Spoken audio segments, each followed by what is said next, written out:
we have Christoph first, and I really love the title. So the title is From Clickaton to Hackathons. From Hackathons to Clickathons. Yeah.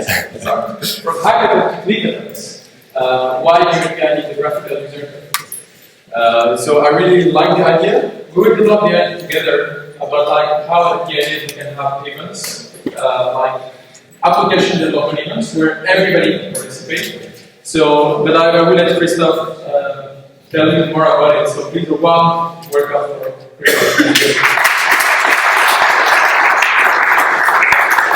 First of all, thank you for having me.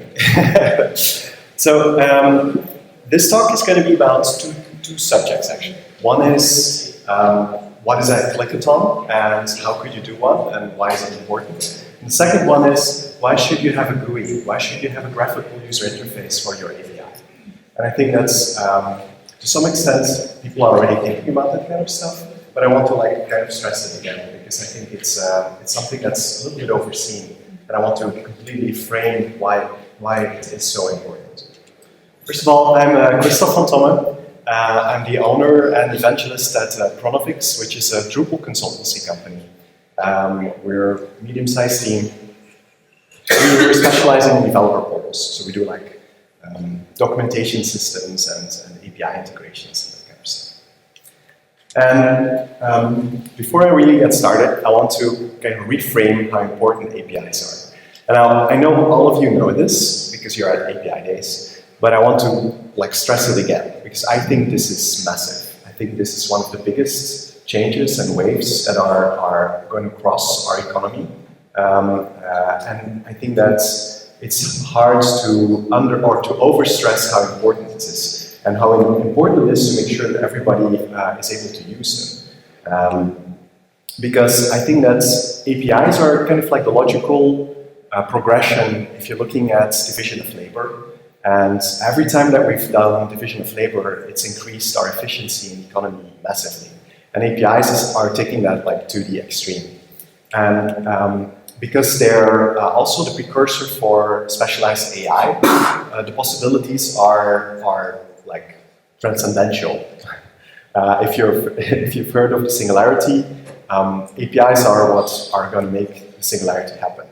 And now I don't believe in an AI, a hostile AI takeover, but I think it's important to think about it in that kind of framework to really completely appreciate the value of this.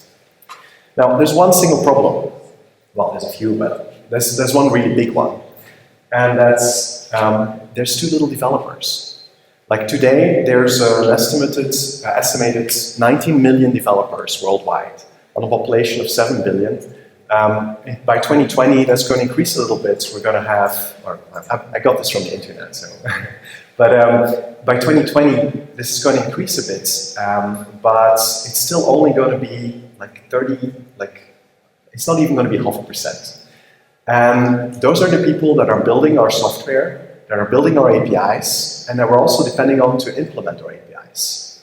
That's not going to work. That's not enough. If we ever want to go to mainstream adoption for APIs, we need another way of doing this. Now, before I continue, I want to tell a little personal story. You see, I got this secret. It's not really a big secret. It's kind of a public secret, but it might surprise you. I'm not a developer. I'm a bioengineer. I studied, my thesis, my master thesis was about dwarfism in beech trees. It involves a lot of fungi over beech nut, and it's a whole story. But my first startup was doing research into schizophrenia. And still, I ended up doing a Drupal consultancy. How did that ever happen? You see, when I started about 10 years ago, I was looking for a tool to build kind of a portal for a technology transfer office to expose the things that they were doing inside to the outside world.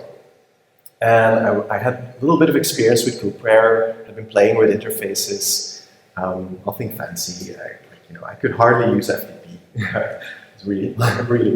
And But then I bumped into Drupal, and it was this amazing tool that allowed me to do really complicated things like making listings and doing that organically just based on taxonomy and stuff like that. And it really empowered me, and it kind of sucked me in. And this is not a story, and I've heard a lot of similar stories in our community, where people end up in really technical jobs because they got kind of co-opted because of the GUI, because it was so easy to get started. And then they get more and more involved, they get more and more invested, and they end up making huge decisions that completely influence their life and a lot of other people around them, just based on one single decision that was influenced by the GUI, of all things. And I want to stress how important this is, because if you look at the CMS market today, WordPress is ginormic. Drupal and WordPress together is if you look at the top 100,000 sites, it's the size of the site, and this is from BuiltWith, then you can see that almost 50% of the sites are using two CMSs. And why are they successful? I claim that it's because of their GUI, because it's so easy to just click on a few things, fill in a form, and you get something out of it. I think that GUIs are kind of like gateway drugs for IT, and I think they could be the gateway drug for your API also. And this is not new. Microsoft has done this before. When Windows took over the world and basically ousted IBM from a very important position in the market, that was because they started controlling the user experience. They built a GUI for computing, and by doing that, they made computing go mainstream. I think if we want to make APIs go mainstream, we need a GUI for it.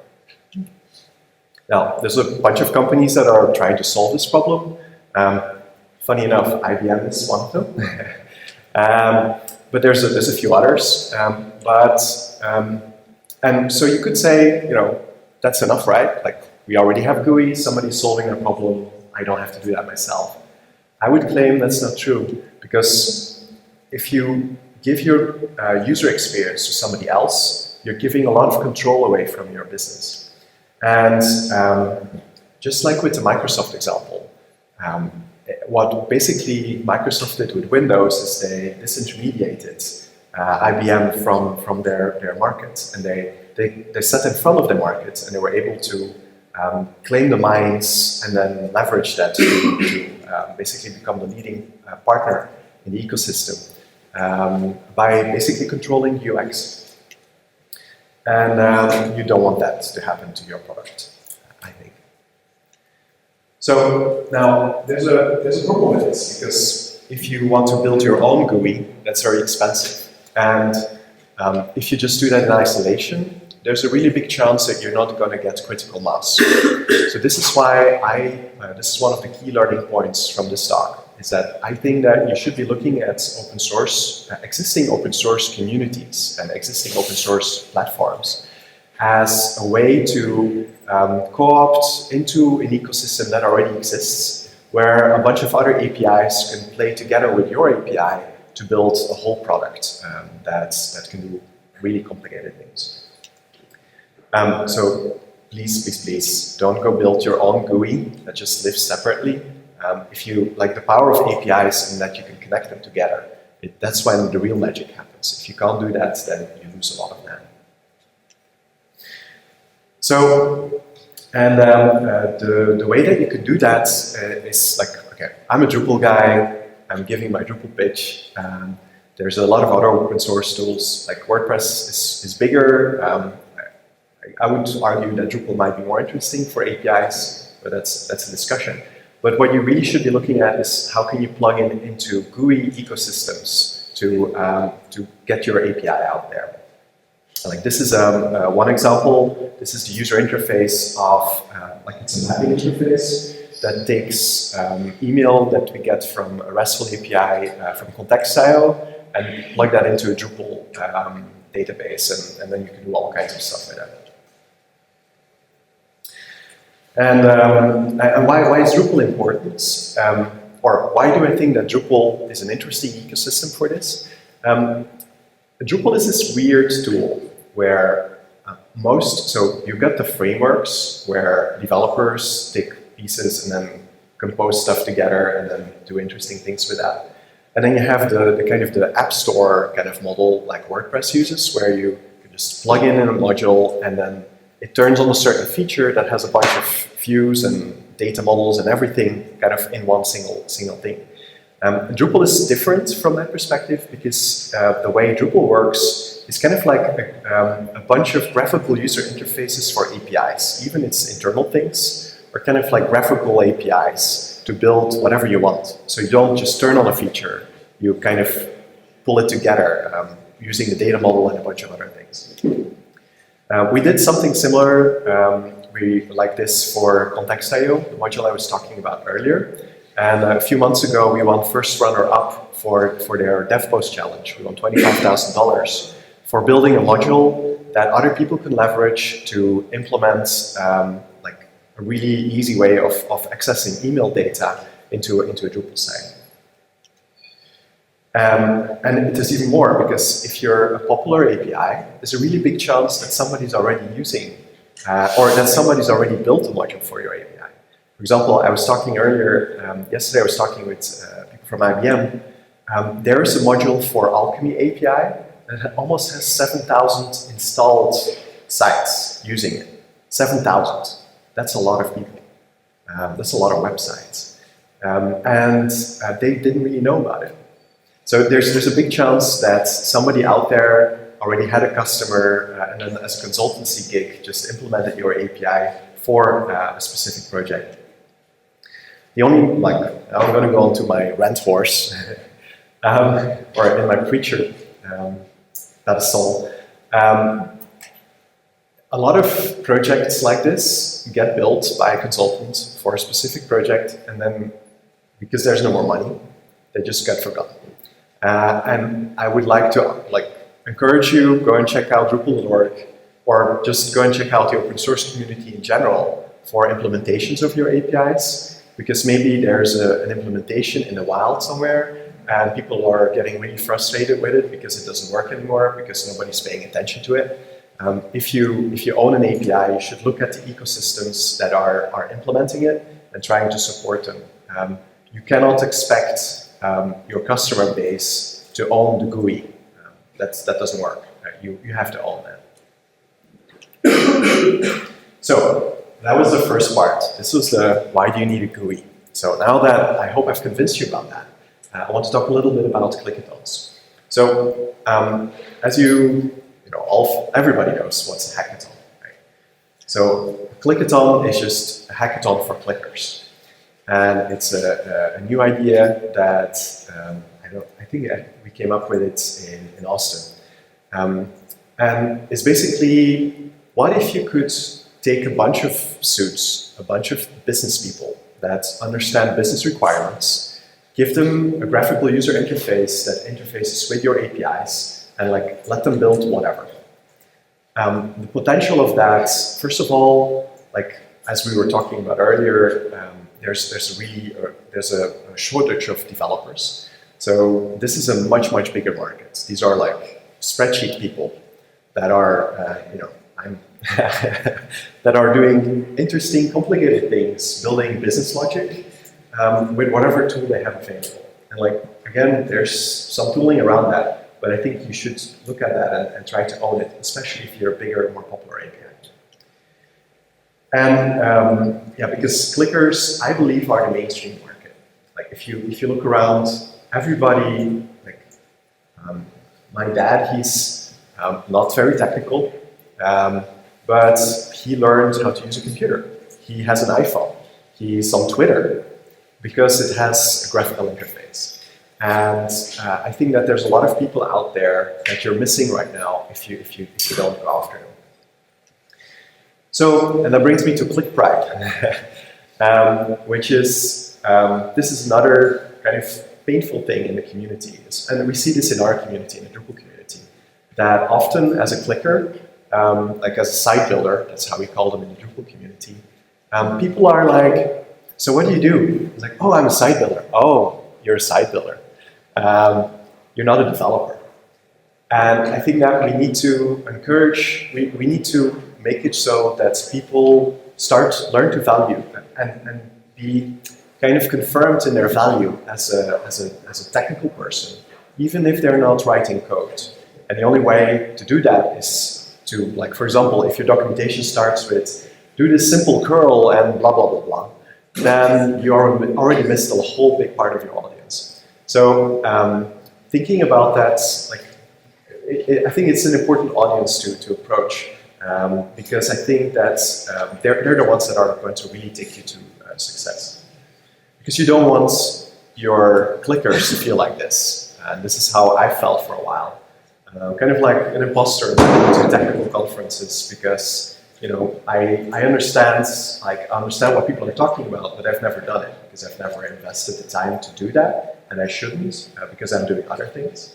But if you're not targeting your documentation to clickers, to the business people that are going to be like playing with your APIs, you're basically making them feel like an imposter, and that's really bad for you. Because if a competitor is not doing that, guess who's going to get the business?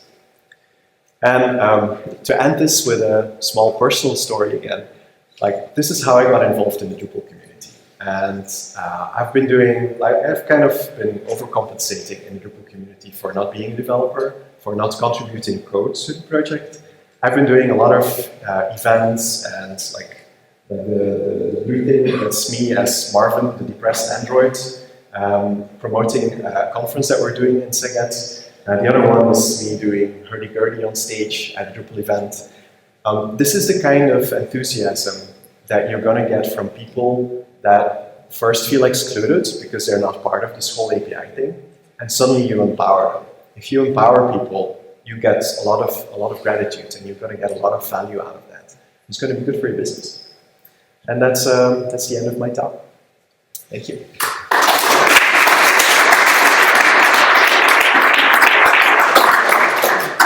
Any questions?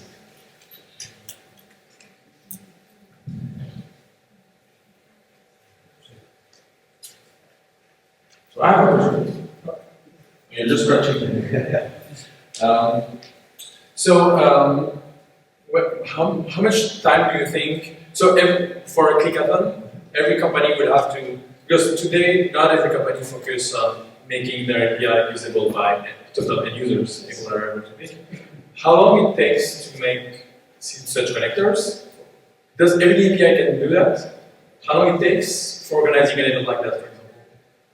It depends on it. Like, we've done a project like that for Brightcove, which is a video hosting platform.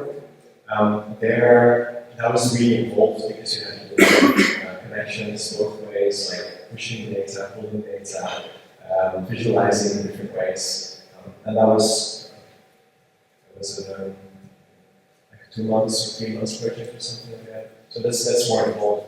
But I think that if more APIs become available, there's some very interesting things you can do with things like Swagger to maybe even make it easier to do that kind of integrations. Like, there's the thing we did for Complexia.io, that the mapping interface that you've seen that already exists, that's not our model. So we can leverage existing stuff to do that kind of thing. And how do you manage getting started? Because with clicks, it's like video games, so it has been told many times. Like tutorials, so first of all, they tell a story of learning you how to use stuff, and then you go. With who you work, to transform these APIs into this graphical user interface? Do you work closely with the team? Or is it more the engineers or the marketers, or?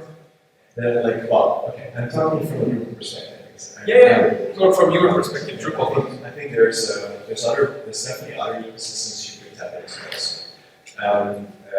I think that in Drupal, because we have a history of visualizing this kind of stuff, there's already a lot of API elements out there that can be then implemented. Like, if you have a site builder on stuff, who knows how to build stuff in a certain way of thinking for one of these tools, like as in Drupal, then they'll be able to inform them. Like, we also work with UX. Okay, so UX and build. I have a question for the audience. Nice. Who here, like, are you convinced about the value of GUIs? Like, are you going to go away and say, like, okay, we need to think about this? Who's thinks like that? Okay, cool. And who thinks that maybe they would be interested in being part of a Clickaton? Okay. Well, if you're interested, like we were talking about this. Yeah, because actually I really like we used to make a hackathon in a lot of our events in Australia, Barcelona, San Francisco.